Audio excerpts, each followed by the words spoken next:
Le Gabon est en pleine campagne présidentielle avant le scrutin du 12 avril. C'est dans ce contexte que les avocats de l'ancienne première dame, Sylvia Bongo, et son fils Nourdine, accusés de malversation financière, ont donné une conférence de presse ce matin. Avec nous, maître Charles Anissé Poati Amar, bonsoir. Bonsoir, madame. Vous êtes avocat au barreau de Paris et du Québec. Que dénoncez-vous ce soir? Et nous dénonçons une situation qui est très grave, qui se passe au Gabon, mais qui passe inaperçue à travers le monde, alors que c'est une situation qui devait attirer les regards. Pour cela, je vais mentionner ce que disait l'une de vos collègues journalistes dans l'une des conférences données par mes collègues. Elle disait que si Sylvia Bongo n'était pas blanche, elle ne serait pas en prison aujourd'hui. Et lorsque vous regardez la situation telle qu'elle se déroule, vous vous poserez la question pourquoi dans toute l'Afrique, partout où il y a eu des coups d'État, aucune femme de chef d'État n'a été détenue, mais Sylvia Bongo est détenue. Est-ce que c'est une coïncidence avec ce que disait votre consoeur?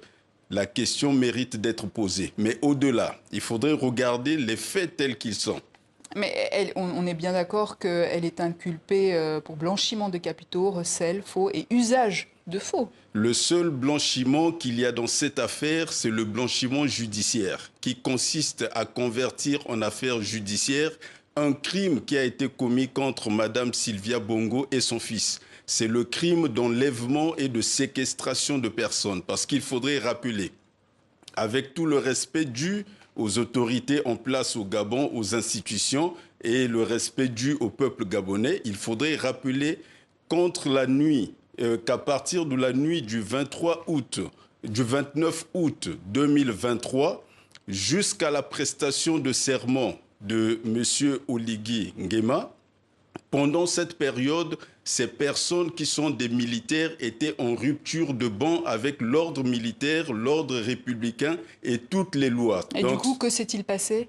Les actes qui ont été posés ont été des actes criminels. D'ailleurs, la Constitution actuelle prévoit une disposition d'amnistie pour les actes qui ont été posés à partir du 29 août 2023 jusqu'à la prestation de serment. C'est parce que ces personnes ont bien conscience que c'était des crimes qui avaient été commis. Et donc, par la suite, il y a un blanchiment parce que ces personnes qui n'étaient pas recherchées par la justice gabonaise, à qui rien n'était reproché, ont été enlevées, séquestrées pendant plusieurs semaines et par la suite présentées à la justice gabonaise qui ne les recherchait pas, mais les a acceptées. Vous dénoncez aujourd'hui le silence de la France également? Nous dénonçons le silence de la France parce que... Mais est-ce que c'est à la France, vous comptez sur la France pour se mêler des affaires gabonaises? Madame, il y a 2 poids, 2 mesures dans cette affaire. Il y a des personnes françaises qui sont détenues et on entend parler de toutes ces affaires de la part de toutes les autorités françaises. Curieusement, dans le cas de Sylvia Bongo et de Nourdine Bongo, c'est silence radio alors que ce sont des citoyens français. Et dans ce cas-ci, il s'agit des otages. Ces personnes n'ont posé aucun acte criminel. Le seul crime qui existe, c'est celui qui est commis contre eux. Et la France est silencieuse sur ce dossier dans lequel elle devait donner de la voix. Nourdine qui est aussi inculpé pour corruption et détournement de fonds notamment. Alors, autre dossier, le cas de l'ancien président Ali Bongo qui est en résidence surveillée. Voici ce que nous a répondu le président Oligui Nguema il y a quelques jours. Ali Bongo Ndimba, il est chez lui.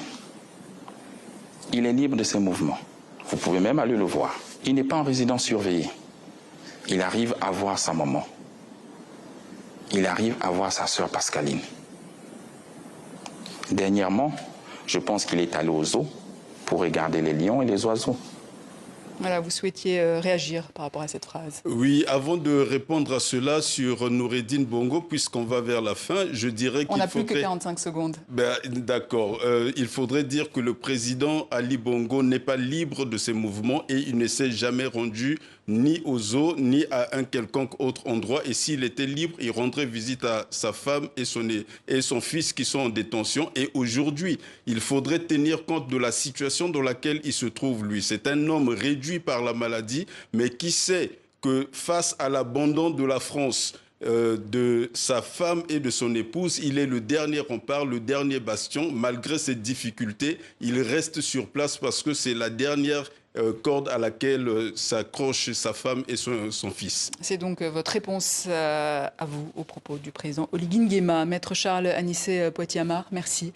Je rappelle que vous êtes avocat au barreau de Paris et du Québec. Merci à vous, madame.